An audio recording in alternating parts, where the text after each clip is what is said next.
next morning to the singing of birds outside the window and a breath of flower fragrance on the air. She lay still, hanging on to drowsiness, not wanting to wake up all the way. There was something she would have remembered if she did. Sorry. There was something she would have remembered if she did. Something she dreaded remembering. Muffin is dead. Her mind touched on the familiar pain, almost as a reassurance that there was nothing else. Then there was a rustle somewhere in the room. Recollection burst on her, jerking her up on her elbow. Her throat knotted shut against a scream. "Sorry," Donna said, comb in hand, in front of the mirror. "Did I wake you up? I was trying to be so quiet." Annabel sat up the rest of the way more slowly.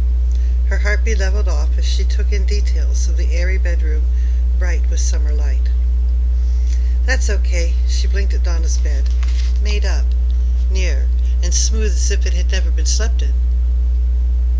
"What time is it?" "About 9:30. A little after. Grandma said to let you sleep as late as you could." Donna regarded her curiously. "How's your head today?" Annabel raised a hand to the welt on the side of her head. "Oh, it's all right. Sore, but not too bad." She pushed off the bedclothes and stood up. "I'm fine," she said testily, aware that Diana was watching her. "There's nothing wrong with me."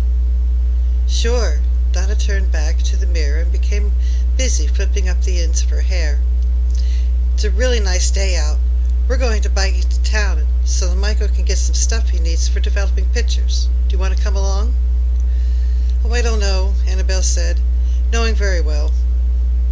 She reached for her terry cloth robe. "Probably not. I'm going to go wash up. Anybody in the bathroom right now?" Donna shook her head. "Not when I came up." She went on staring into the mirror until Annabel was almost through the door. Then, speaking to her comb, she said in a rush, "We did wait for you yesterday. When you didn't come, we thought you were just mad at us. But we did wait a while, whatever you think." They had waited for 10 minutes, according to Todd's virtuous account, when the cousins were called on for their version of the day's events. At a later telling, it had become 20 minutes. By last night, he was certain they waited a half an hour at the very least. Annabel felt a pulse throb through her bruised temple. "I should believe you, but you don't have to believe me." "I never said I don't believe you." Donna turned pink. "I mean, I believe it when you say you aren't making any of it up, but, well, like Granny says." "Right. I knocked myself silly and saw ghosts instead of stars," Annabel finished for her. That was the explanation they had settled on. Aunt Lil and the rest of them, the blow to Annabel's head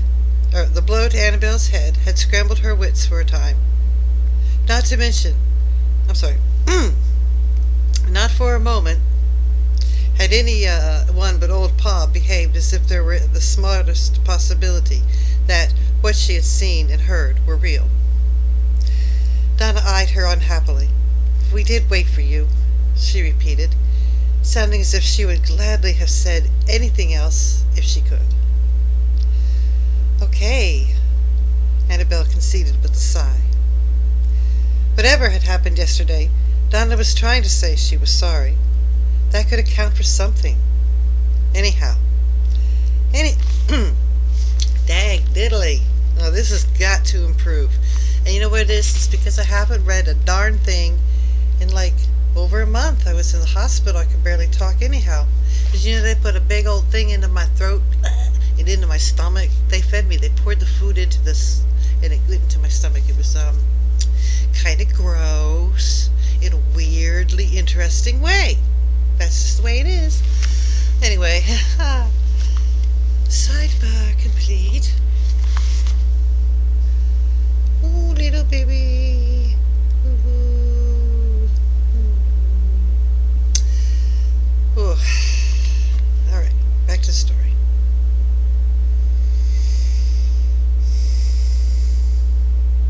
Donna was trying to say she was sorry, but it should count for something. Anyhow, it's over now. Let's forget about it. But, of course, what Donna was sorry for was Annabel herself. Poor Annabel, who was even freakier than the cousins had thought her at the start. She and Donna traded wry smiles, and Annabel retreated to the privacy of the bathroom and the steamy shower. When at last she came downstairs, the chug of the washer in the basement and the mutter from the TV in old Pa's room gave her hope that she had dawdled long enough for everyone to be gone off about their own affairs and not waiting for her. She wasn't keen on fielding any more stares and questions right away. But there in the kitchen, scrubbing grease from his hands, was Uncle Axel. Neither he nor Annabel smiled on seeing one another. She had been in such a state yesterday that even he had been at pains to soothe her. But she hadn't scored any points with him by rousing the ghost of Julia Craig, let alone making such an issue out of it. Annabel opened the refrigerator and spoke from within the shelter of its door. "Good morning." "Morning." He shut off the water and began drying his hands on the towel beside the sink. After a moment, he cleared his throat. "I've been cleaning up the old bikes in the garage. The kids took off on 3 of them a while ago. There's still a couple you could choose from if you want to." "Thank you." Annabel pulled out the orange juice. "Only I think I'll call my mom before anything else. I'll reverse the charges." "Oh, never mind about the charges." The stern lines relaxed a bit around his mouth. "I suspect we can absorb those charges without too much strain." Did he guess the purpose of her call, she wondered, as she watched him go out the back door. If so, he doubtless counted it cheap at triple the price, for it meant she had to tell her mother she was coming home. The fact was, she would be on her way already if her mother had seen fit to be home last night to answer the phone. And if Aunt Lil had put her out of the business finally with one of old Pa's mild tranquilizers.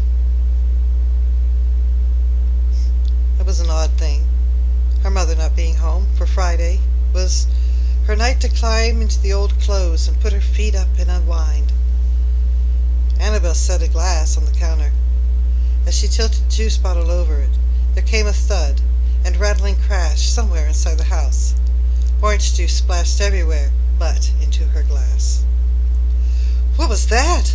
Aunt Lil yelled from the basement.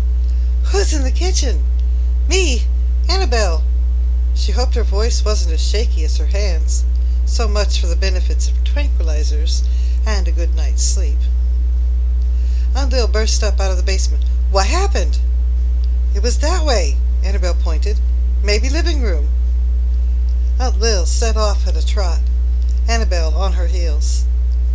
What they found was old Pa standing in the front hall closet. A jumble of fallen boxes, umbrellas, hats, and tennis rackets, all on the floor at his feet. He was probing a long arm among what articles remained at the remained on the closet shelf. "Pa, what are you doing? What do you think you're doing?" Aunt Lil demanded. "My box," he said irritably. "My tackle box. I can't find it." "I don't know what you're talking about, Pa. Look what you've done." Aunt Lil pulled a flashlight from the heap and snapped it on experimentally. "It's a miracle this still works." Old Pa continued his rummaging. "My compass is in that box. I want to find my compass." "Well, I can assure you it's not here. It's in your room if it's anywhere." Aunt Lil nudged him aside and began restoring order to the shelf with a briskness nearly as violent as the crash.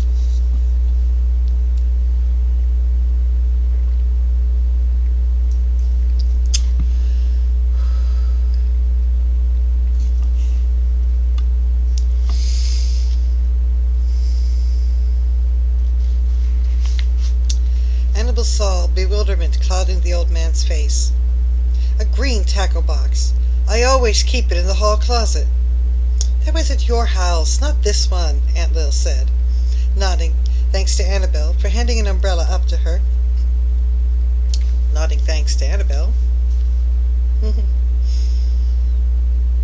"Anything of yours is in your room. If not, maybe it's something we decided not to bring along. We couldn't bring everything you had in the house." Old Pa rubbed the gray stubble on his chin.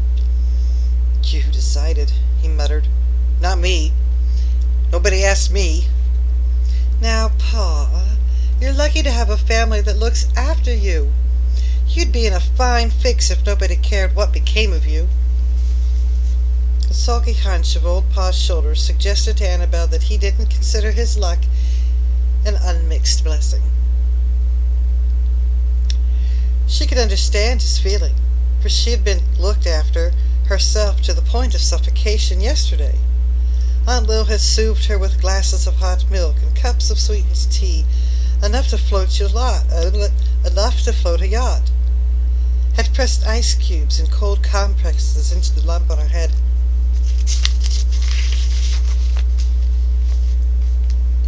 Patted meat tenderizer on her mosquito bites. Painted antiseptic on her scratches. Phoned a clinic in town to make sure her condition didn't indicate concussion. And at last had administered that pill which had put Annabel to sleep, almost before she could stumble into bed. All this done with such an anxious bustle that it was like being battered to death by pillows. Annabel eased herself back to the kitchen, while Aunt Lil was still too busy with old Pa to remember to be solicitous about her again. As a sort of apology, she grabbed a handful of paper towels and mopped up the spilled orange juice. Aunt Lil's heart really was in the right place, even if she did come on pretty strong. But that didn't change a thing. Annabel had had her fill of this farm, and all that went with it. She lifted the kitchen phone from its hook and started to dial the whirling 1 for long distance. 312 for Chicago. The phone at the other end began to ring. It rang and rang and rang, as it had last night when no one answered. She waited, swallowing down a crazy fancy that she might be trapped here in the twilight where the ringing was the only sound in space, and there was no other phones to connect with anymore. Then there was a click, and a voice barely recognizable as her mother's croaked, "Mom, is that you?" "Annabel!" Surprise cleared away some of the hoarseness. "Of course it's me. I'm just not quite awake yet." "You mean I woke you?" Annabel shot a glance at the clock above the sink. "How come? It's going on 11. Are you sick or something?" Beneath her dismay, there was an undeniable leap of hope. For if her mother were ill, she would need Annabel at home immediately. No, I'm fine. I got to bed late last night, that's all." Her mom was sounding more like herself by the moment. "But I wasn't looking for a call from you today. I thought we were going to phone on Sundays." Suspicion pushed ahead of Annabel's yearning to pour out her woes. "Who kept you out so late? Donald?" "Well, yes." There was the faintest shade of reluctance in her mother's answer, perhaps even guilt. Annabel thought. "Donald and some of his friends, another couple. We went out to dinner and afterward a play." Annabel didn't miss the reference to another couple. Was her mother beginning to think of Donald and herself as a couple, too? A pair who belonged together? Annabel's fist clamped harder on the receiver. "Doesn't lose any time, does he? I mean, my bed's hardly cold, and there he is, taking over." "Oh, don't get started on that nonsense." Her mother's voice sharpened. "Nobody's taking over anything, least of all your place. And nobody wants to. Donald's as much your friend as he is mine. Or he would be, if you'd give him half a chance." Annabel glared at the blue flower and the tiled wall. Sure. Annabel. Her mother's exasperation trailed off in futility. You haven't said why you're calling. Is anything wrong? Just me, I guess. I thought you'd be getting kind of lonesome. I made a mistake, I guess. I am lonesome. I miss you. But I've got to get used to being we've got to get used to being apart some of the time. I can't expect to hang on to you forever. Oh, that was Donald's talk. Her mother hadn't worried about hanging on forever before he butted in. What's the matter, honey? Her mother asked when Annabel said nothing. Aren't you having a good time? The tile flower blurred. Annabel ached to spill out the truth of her terror and homesickness. But the swell of anger in her chest wouldn't let the words get by. She squeezed out a thin, "Not very." "Oh, honey," her mother said. "But you've only been there a few days. I know it's hard the first time away from home, but it's bound to get better." "Is it?" Her mother paused.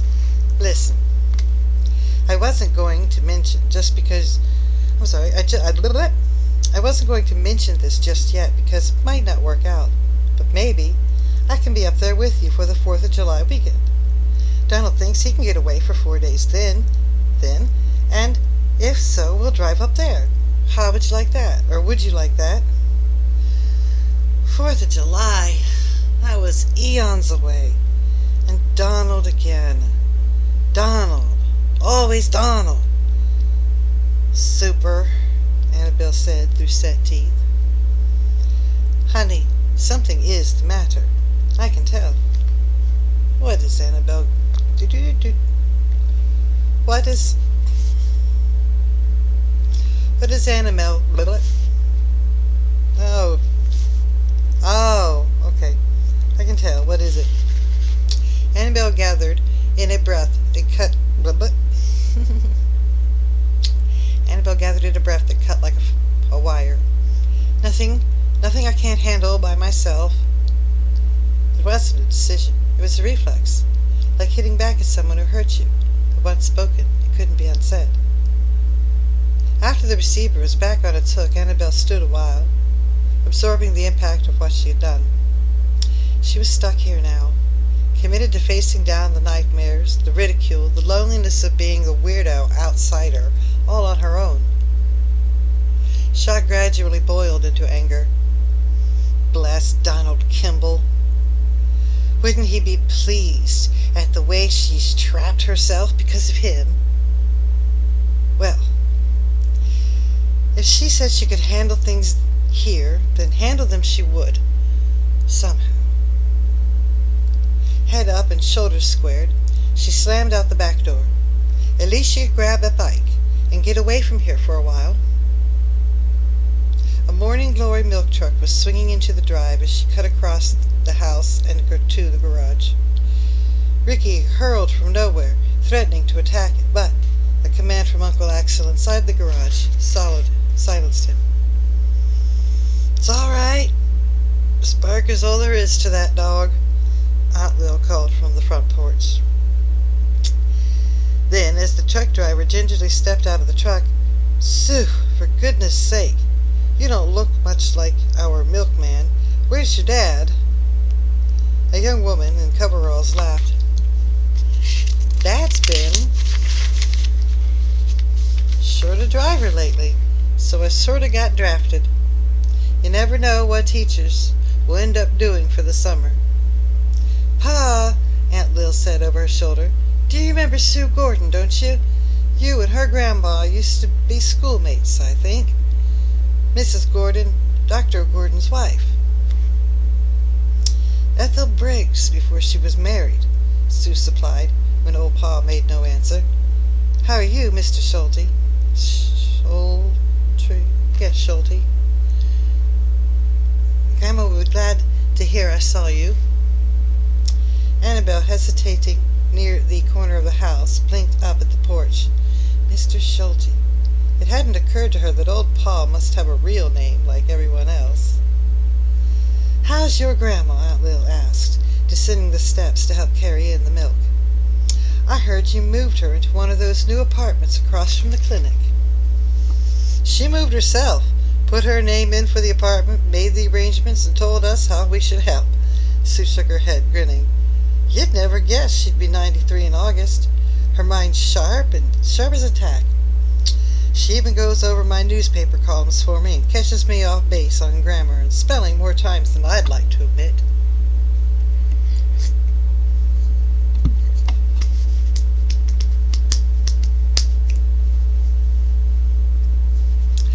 "You do a wonderful job with that column," Aunt Lil said. "It's the first thing I turn to every week when the North Star Shopper comes out. I don't know how you find so many interesting stories about things that happen around here." Sue was scanning the order list. I do some tall tall scrounging at times, and Grandma's memory set me off in some great leads. Old Pa shuffled forward, leaning on his cane. "Tell your Grandma Julia's stirring." Sue straightened, a milk carton in each hand. "Do what?" "Tell Ethel that Julia Craig's stirring again. She'll know what you're saying." Aunt Lil let a laugh in ahead of the chance of another question, but Annabel didn't wait to learn whether that ended the discussion. If there was any topic she could do without at present, it was Julia Craig. She faded back along the garage and dodged in through the side door. Either of these bikes okay for me to ride?" she asked Uncle Axel, who was arranging tools on the pegboard above his workbench. "I just want to ride along the road, not go anywhere special." He nodded. "Stick to the blacktop and I guess you won't get lost." He probably meant it kindly, but it was a pointed reminder that she hadn't exactly distinguished herself in any respect yesterday. Smarting worse than ever by the unfairness of it all, she picked a battered but sturdy-looking 4-speed and pedaled down the drive in the wake of the departing milk truck. At the road, because the truck turned left, she veered right. Too late, she realized that her choice was the same route Todd had led them on yesterday. Her mouth went a little dry, but pride wouldn't let her turn back. She recognized the overgrown pasture that they had waded through, and at its farther side the stretch of woods enclosing that elusive logging trail. There was nothing to see today but white daisies dotting the tall grass, nothing to hear but birds singing among the trees, nothing to hint that anything sinister might lurk beyond. "All right, Julia Craig," she challenged silently. "You had your inning. Now it's a whole new ball game. Annabel Lee Peterson is up to bat." The pasture remained tranquil under the cloudless sky. Soon it was swept from view by a curve of the road and a sun-dappled archway of maples. A half a mile further on, civilization started to thrust into the landscape. She passed a trailer court, an outdoor movie theater, and a handful of modest homes set back from the road, one with a sign atop its mailbox offering fresh eggs for sale. More woods, another open field, and a chain-link fence surrounding a small cemetery. Annabel slowed the bike, intrigued by the jumble of different headstones, some slim pinnacles, some massive blocks, some sculpted into praying hands or life-size angels.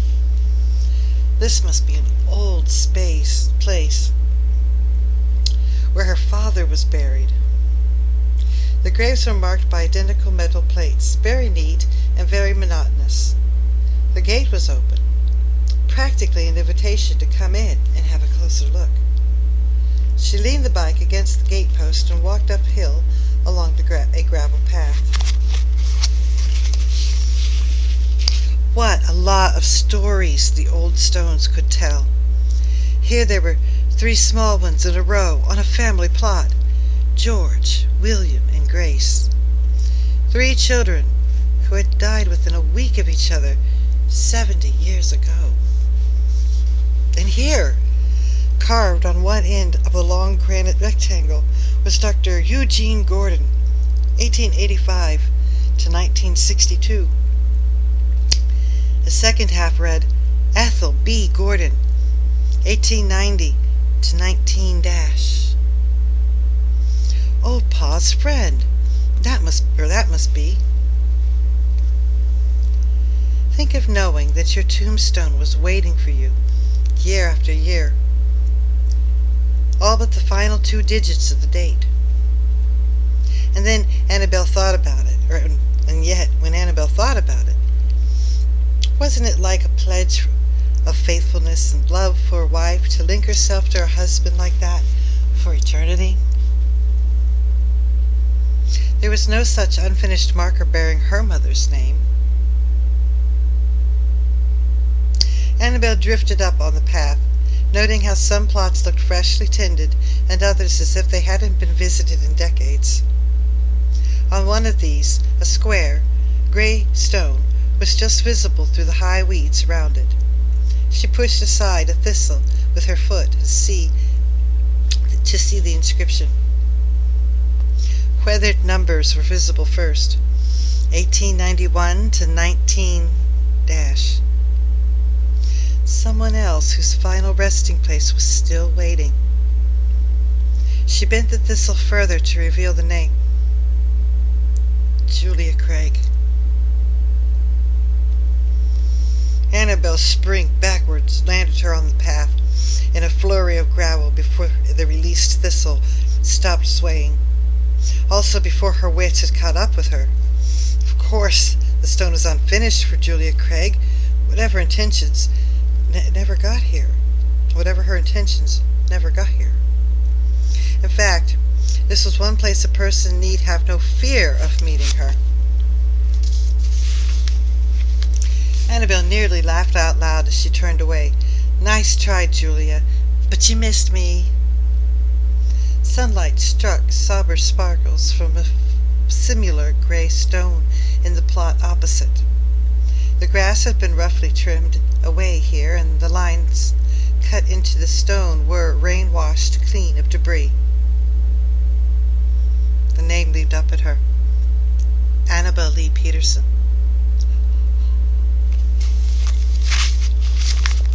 End of chapter 5.